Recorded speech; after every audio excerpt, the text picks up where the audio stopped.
mim foi um dia inesquecível aquele lá, né? Nossa pequenininha contribuição para que o país caminhasse rumo à liberdade, né? Nós abrimos a faixa e a polícia tentou subir para nos prender, né? Aí o pessoal da Gaviões fechou a subida. 40 anos atrás, 1979, Antônio Carlos Fon e Chico Malfitani enfrentaram a ditadura militar. Naquela época, muitos brasileiros contrários ao regime tiveram que deixar o país ou foram presos, acusados de crimes políticos. Vamos lá daqui! Ato público está proibido. Não admitimos passeata nem comício. Está todo mundo preso. Está todo mundo preso. Sem armas, os dois jornalistas usaram as letras. Chico, um dos fundadores da Gaviões da Fiel, convenceu os colegas a levar uma faixa que seria erguida no estádio do Morumbi. Claro que a polícia na época não deixaria você entrar com uma faixa pela anistia, a época da ditadura, né? A gente tirou o couro de um tambor maior, que tinha o bumbo maior, embrulhamos a faixa e colocamos dentro do tambor. Se a polícia pega aquela faixa, era perigoso a gente presa, assim, ou sumir. Informação limpa direto pro gol! Eram Corinthians e Santos, 7ª rodada do Campeonato Paulista. O público, 114.483 pessoas. Os dois tiveram o auxílio da artilharia pesada de uma voz. Gol aberto, soltou para a farinha, segunda bola do guarda. A gente deve muito disso ao Osmar Santos, que avisou, a Gaviões está prometendo uma surpresa na entrada. Então estava todo mundo esperando.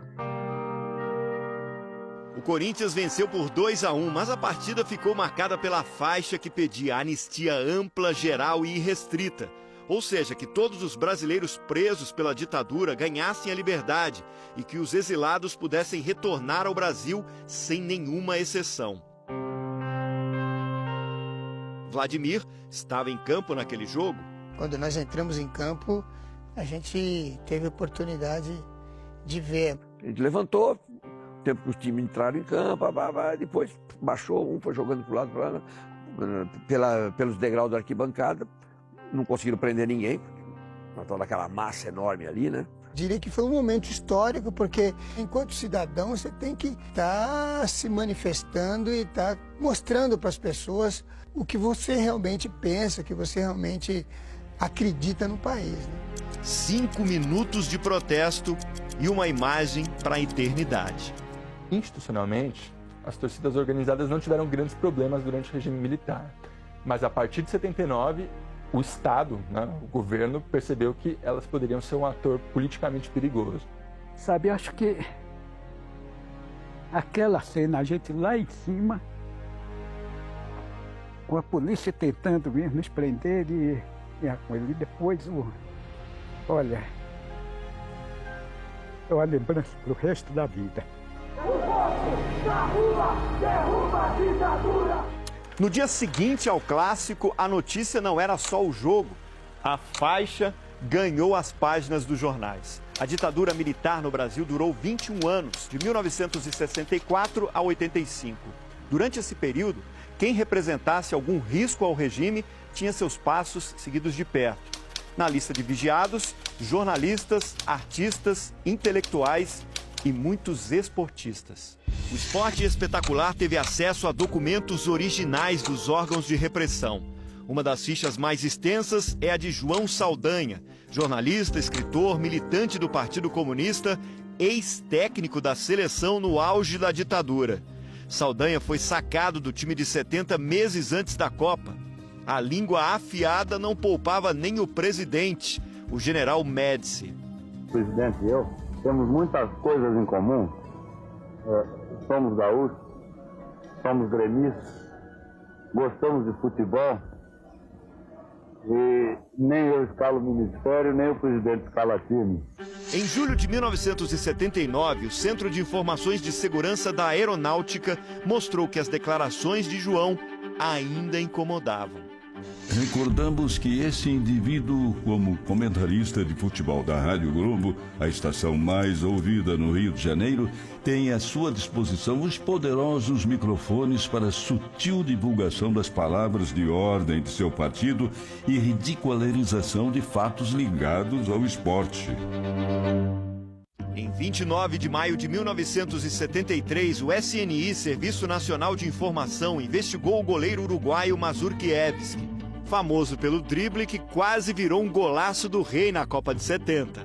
De 1972 a 74, ele jogou no Atlético Mineiro. Suspeitava-se que ele fazia parte do grupo guerrilheiro Tupamaros, do Uruguai, que acabou desmentido pelas autoridades daquele país. Consulado-Geral em Montevidéu, que em janeiro de 1972 processou um pedido de visto de desportista em favor de Ladislau Mazurkiewicz. Verificou que em seus arquivos nada consta contra o referido jogador uruguaio. Criticar treinador virou ato subversivo. Está no registro do Ministério da Justiça de setembro de 77. Quando Cláudio Coutinho, um ex-militar, assumiu a seleção brasileira antes da Copa de 78. Pesava contra Coutinho a pouca experiência, mas no documento... Quando o ex-capitão Cláudio Coutinho assumiu as funções deixadas por Oswaldo Brandão, a imprensa de São Paulo e do Rio Grande do Sul passaram a criticar o novo treinador. Caminhavam assim para atender o preceito comunista de que o treinador representaria a direita contra a liberalidade. Nos anos de chumbo, a ditadura marcava mais do que qualquer bom zagueiro. Você lembra o que você estava fazendo no dia 17 de agosto de 1968? 68. 17 de agosto, você não sabe o que você estava fazendo, você não lembra? Você estava embarcando para Buenos Aires. A ficha de Afonsinho, meia que jogou no Botafogo, Vasco, Flamengo e no Santos, tinha embarques e desembarques detalhados durante os anos de 1968 a 70. Vários parágrafos citam o ex-jogador que estudava medicina como um líder com características comunistas e que poderia influenciar os colegas. Jogador Afonsinho, fácil e elevado nível intelectual que possui relação ao meio profissional em que atua e em função do seu temperamento rebelde e irreverente, que lhe emprestam uma personalidade marcante, está sempre a liderar seus companheiros de profissão. A barba e os cabelos compridos renderam uma suspensão no Botafogo. Mas o que incomodava de fato os dirigentes e o governo militar era a luta pela autonomia da profissão. Eu acho a existência do passe um absurdo, entendeu? Eu acho uma coisa inadmissível. Assim, ele foi o primeiro jogador a conseguir o passe livre na justiça, livrando-se do vínculo com o clube.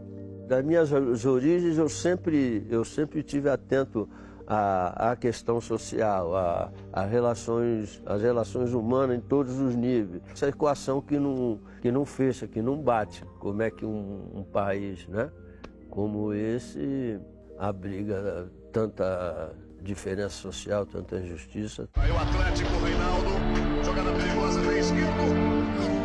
A mão erguida e o punho fechado eram a marca de Reinaldo ao comemorar os gols. Gesto que lembrava os militantes dos Panteras Negras dos Estados Unidos. Mas em 1980, o SNI se preocupou com uma segunda atividade do jogador do Atlético Mineiro.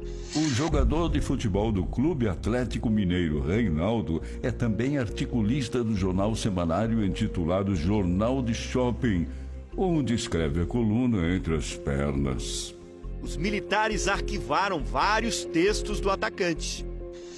Na edição de 1º de junho de 80, o articulista, através do título Frei Beto foi o meu técnico, comenta sua amizade e a admiração que tem pelo Frei que pertenceu ao movimento subversivo terrorista. No começo da década de 80, surgiu a democracia corintiana. As decisões do time eram no voto dos jogadores. Os generais lá ligavam quase sempre lá no Corinthians para mandar parar, tirar a democracia corintiana da camisa, não escrever dia 15 vote, sabe? Parar com esse movimento, parar de falar disso e tal. E o Adilson e o Valdemar Pires, que era o presidente, eles bancavam. O jovem atacante cabeludo vivia na mira do DOPS, Departamento de Ordem Política e Social. Eu não tomava cuidado algum comigo porque eu não tinha noção do perigo mesmo. Cazão foi detido e fichado. Mas o episódio mais marcante daquele 1982 foi quando o carro dele foi parado pela polícia. Foi a estreia do Campeonato Paulista, quarta noite, foi Corinthians e Santo André, foi 1-0, eu fiz o gol. E quando a gente estava voltando, estavam 2 amigos meus, quando nós entramos embaixo da ponte, a polícia acendeu o holofote, a rota. Mão pra cabeça, pode parar. Aí o cara, pá, dava soco no meu estômago. Eu, porra, não tenho nada. Pá, dava soco no estômago. Ficou um bom tempo dando soco no estômago. Em 1985, o relatório do SNI falava do intercâmbio de personalidades brasileiras com o mundo comunista, citando a presença de uma delegação no Festival Mundial da Juventude em Moscou. 2 nomes do esporte apareceram na lista: Hortência do basquete e Isabel. A ex-jogadora da seleção brasileira de vôlei se surpreendeu ao ler o documento pela primeira vez. Por outro lado, verifica-se que o interesse de participar do 12º Festival não se restringe aos militantes de organizações atualmente em vias de legalização, como pode ser comprovado através da presença na comitiva brasileira das seguintes pessoas: Isabel e Hortência. Engraçado, nunca soube disso. Me surpreende como eles eram paranoicos. O jogo da faixa, do início dessa reportagem, aconteceu em fevereiro de 79. Em agosto daquele ano, depois de uma grande pressão popular, o presidente general João Batista Figueiredo assinou a lei da anistia. Lugar de brasileiro no Brasil. Cerca de 7.000 exilados voltaram ao país. Aproximadamente 800 presos acusados de crimes políticos ganharam liberdade. A lei estendeu o perdão também a membros das Forças Armadas acusados de tortura. Foi o início do processo de redemocratização que resultou em eleições diretas para governador em 1982 e presidente em 89. Acho que uma palavra que pode exprimir melhor a sensação da época era uma angústia, né? O esporte, ele defende o jogo limpo, ele defende você não passar a perna no outro. Então a ditadura, para mim, está associada a tudo que eu não aprendi a ser. E que as novas gerações fiquem bem atentas e estudem mesmo o que ocorreu no passado para a gente não repetir no futuro esse passado da nossa história.